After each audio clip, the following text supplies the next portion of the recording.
We always pay close attention when we hear Jesus tell us the story of the kingdom of heaven. First and foremost, because that's our home, that's our true home, that's where we're meant to be forever and ever and ever and ever. And so then we look and we say, well, we understand that we need to see how the kingdom operates, because we're preparing ourselves now. We have to be ready now so that when our time comes to go to the kingdom, that we know how it works, that we blend right in, that we're ready from day one.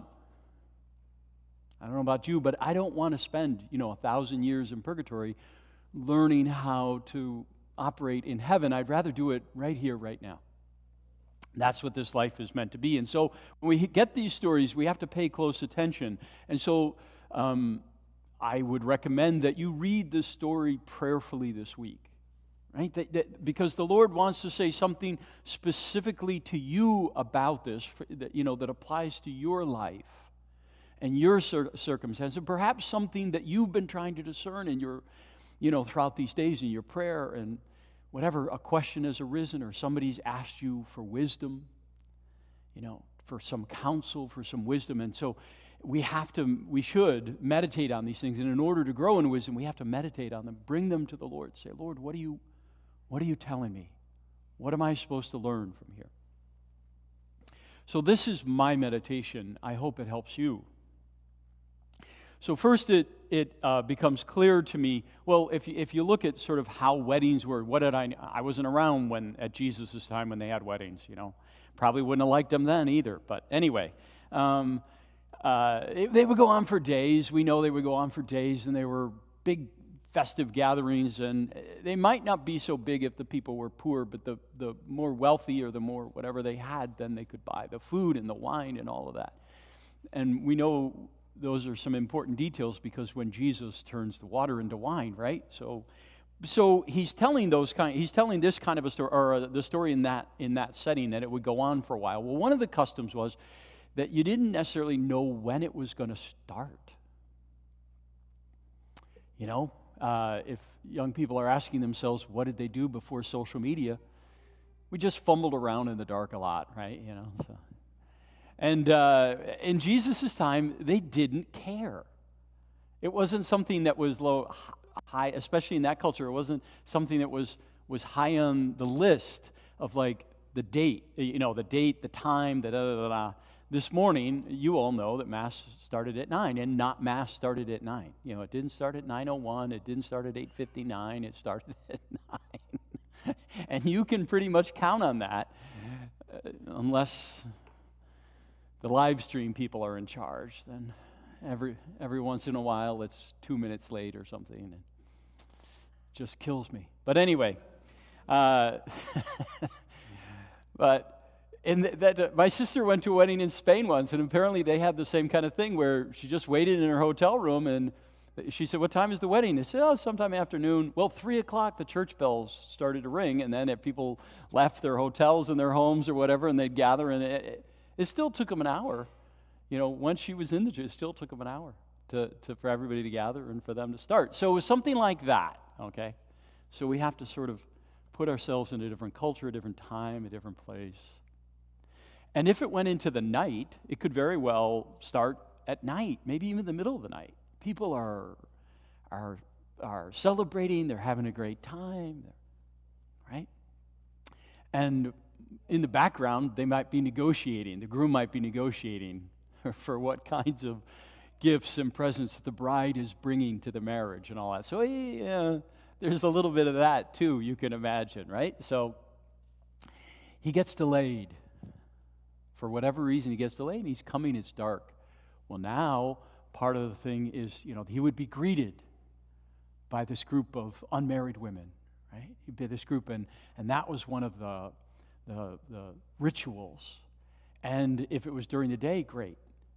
I'm sure they had whatever, maybe palm branches or something like that, festive sort of things that they would wave. But at night, they'd be there with lamps. You and I, we know what that's like, right? When we're getting into that season now where it's cold and it's dark and it's the middle of the afternoon, but you're going home, and if you've left a light on or somebody left a light on, it makes a difference, right? Just a light. You say, oh yeah, that's my home. And there's light there, and you just feel attracted to it. Well, they would be there with these lamps in the dark to light his way. I'm sure to call out joyful songs. Very often part of their culture was also to sing the psalms. They were songs, right? And so they would sing the psalms of rejoicing when the bridegroom is coming for his bride. And so they would sing those psalms. And now we have in our minds this picture and how important it was just for, those virgins were, the unmarried women, for the greeting, the welcome. And that's what we must keep in our hearts at all times for God. That greeting, that welcome. That's a spiritual disposition for us, that we don't set it aside because we're doing the things in our lives that need to be done, rather that we do it with that intention. That even in the midst of our busy day or whatever it might be, whatever activity I'm in, I would be ready to put it all down and greet the Lord. And that takes a certain frame of mind and heart. At any time, no matter what, I would be ready to greet the Lord. And it says here, he puts them into two groups: those who have brought oil along and those who have not brought oil. And so the wise and the foolish ones. The wisdom says he could come in the middle of the night. It could be a long night's waiting. We have to bring oil. Now the oil is essential, and we think of that. So we have oil lamps. I have some oil lamps or whatever, and in case the power goes out or whatever, and typically they're sort of a purified kerosene kind of thing. Otherwise, if you're trying to use them inside, you're going to get smoke, and so it's kind of a purified. Well, don't think of that kind of oil. Think of more the oil that you're going to find in the Middle East. Think of like vegetable oil, like an olive oil, right? We think of an olive oil that's been purified. Because that oil is essential to this story. So if we think of oil in those terms, not a petroleum product, but rather a food product, well, then the oil takes on different significance for us, right? We use that oil for cooking, for nourishment. Right? And so that's an important symbol in this oil. We've used it for sacraments, right? We use it for baptism. All of the oils, whether it's anointing of the sick or chrism oil or catechumen's oil, they're all olive oil. We start with olive oil. Right? Chrism oil is perfumed, beautiful. But we think of that, then also the oil that for us, it signifies God's presence with us. And there is that healing property to oil. Remember, they would use herbs and all kinds of natural remedies, but also they would take oil and honey and wine, and those were a big part of their everyday healing, medications and all that. They sort of, we would say, wash it off and put a Band-Aid. I'm sure they would say, wash it off and put some olive oil on it, that kind of thing, the wound or whatever, kind of, and on and on. So now we start to see that there are nutritional properties, and there are healing properties. And then it's used for light, which then brings warmth as well. So light, warmth, food, healing. That's a rich symbol, and we could just meditate on that for a while. This is what God is saying. We must be prepared. This is the kind of oil that we must have.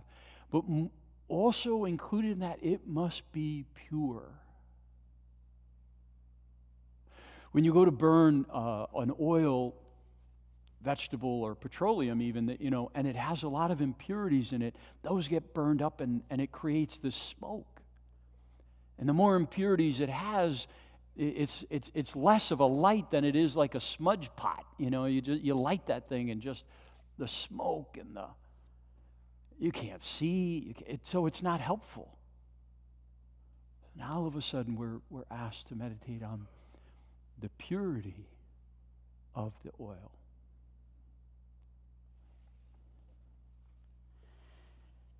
Now, when the bridegroom comes, it says that they say, "Oh, the ones who just have the lamps, but they don't have the oil." They say, "Give us some."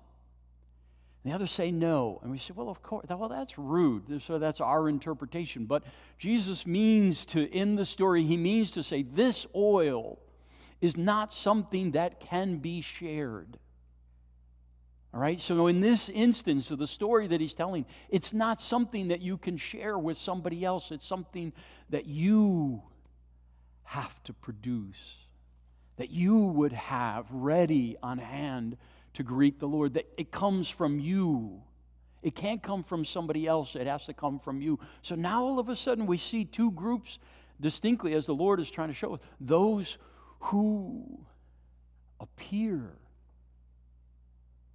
to be ready and welcoming of the bridegroom, who is the Lord, right? Those who just appear to be ready for the bridegroom. They have a lamp. I'm ready. Okay, great. So, check. You've got your equipment. Great. But they're not. How many times we've taken that for granted? We say, "Oh, well, if I've participated in all the sacraments and I do this and this and this and this." Wonderful. But do you have the oil? I didn't know that was a thing. Yes, you did. You have to have the oil. Well, I didn't. Well, listen, here's Jesus telling you about the kingdom of God, and if you don't have that oil, they'll say, "Lord, Lord, oh, we got oil now. Well, open up for us." I say, "No, I don't even know you. I don't even know you. It's too late. You had time just like everybody else, but you had other thoughts." I don't know exactly what each one of these girls was engaged in, what sort of activities, but they were not prepared. We can imagine all sorts of things because that's what we do in our lives, right? Very often we say, "Oh, I hope the Lord doesn't come today because I'm busy. I hope he doesn't come today because I'm not ready. I hope he doesn't come today because I'm carrying a lot of extra baggage with me. I'm carrying stuff." Thank God that thought comes to your mind and your heart, because that's a warning to you. To each and every one of us, that's a warning. Don't be caught without the oil. Be prepared. So what is this oil? And this is my meditation. The oil that God asks us to have in ready supply, in large quantities, is love. Is love. That's the pure oil that God asks us to produce from our lives. He's given us everything we need. He's given us a heart that is fashioned after his own. We were made in God's image. And God is pure love, so he's given us everything we need. We are love manufacturers. Some of you might interpret that as love machines, but whatever. I would warn you to certain interpretations. Why? Because the oil that we're supposed to produce is pure oil. And we look at our hearts and we say, what is pure of our love? What is pure in our love? Meaning, it's not touched by self-service. So often, even in our relationship with God, it's where people stumble all the time, where they get caught up in their prayer or they get caught up in the circumstances of their life. So they've gone to pray, right? And they say, "Dear God, this is what I want you to do." As one parishioner cleverly said it to me, he said, "When I pray, I have a plan, and I tell God exactly, boom, boom, boom, boom, all the steps that he should follow," and he just laughs. "Oh, but it's not." No, I said, "No, you can't do that." Like, "Oh, God, now I've figured it out." "Oh, you figured out a better way than God." "Oh, good for you. I'm pretty sure that's blasphemy." So I'm pretty sure if it's not blasphemy, because that would judge your heart. If it's not, it's just nonsense. Right? That you have a better plan than God. And so when you go to ask God, and it's beautiful to ask God for anything, for everything. But you have to be pure in your heart, in your motives. But Lord, not my will, but yours be done should always be the end of our prayers. Should be the beginning and the end of our prayers. And then he says, "What's on your heart?" And we can share with him whatever we want. He encourages us to share whatever we want. However, we have to end that prayer with, "But Lord, whatever you want." Right? And that shows the purity of our intention and the purity of our love for God. The same way it shows our love for one another. Right? When you see it, you see love between spouses. If it's just sort of that contractual kind of thing where if you do this for me, then I'll do that for you, and da-da-da-da-da, we have all this worked out, and oh my goodness, the documents are just multiplying. If you do the dishes, then I'll vacuum, and if you do the dusting, I'll do the bathrooms, and right? And their whole life is like circumscribed by these unwritten but very clear contracts. This is your job and this is my job and this is how it all works. And if you don't, God forbid, you don't keep up your end of the bargain, then wrath. And that's how we imagine God is. Right? That's how we imagine God is. Because we've done that so often in our lives, and we say, "Well, I love my spouse, I love my parents, I love my brothers and sisters, I love my friends," but we have this very intricate contract with them, and it's got nothing to do with purity of heart and pure love, pure selfless love. Right? Now you're saying, "Oh my goodness, I have to rethink a bunch of things." Yes. God is calling us to rethink and reimagine our lives in love. Who would we be if we were pure in our love for one another? What would the world be? We could literally change first ourselves, then our families. Imagine if you were that kind of light and warmth and nourishment and healing in your family.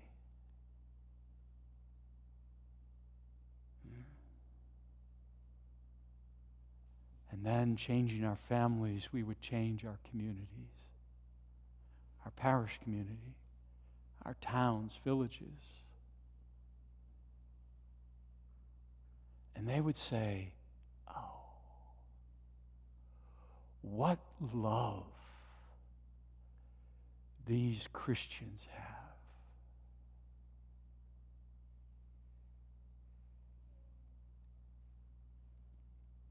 And so I encourage you to produce pure oil, pure love, the love that reflects the love of God, God's love for us. Produce that pure oil and be loved.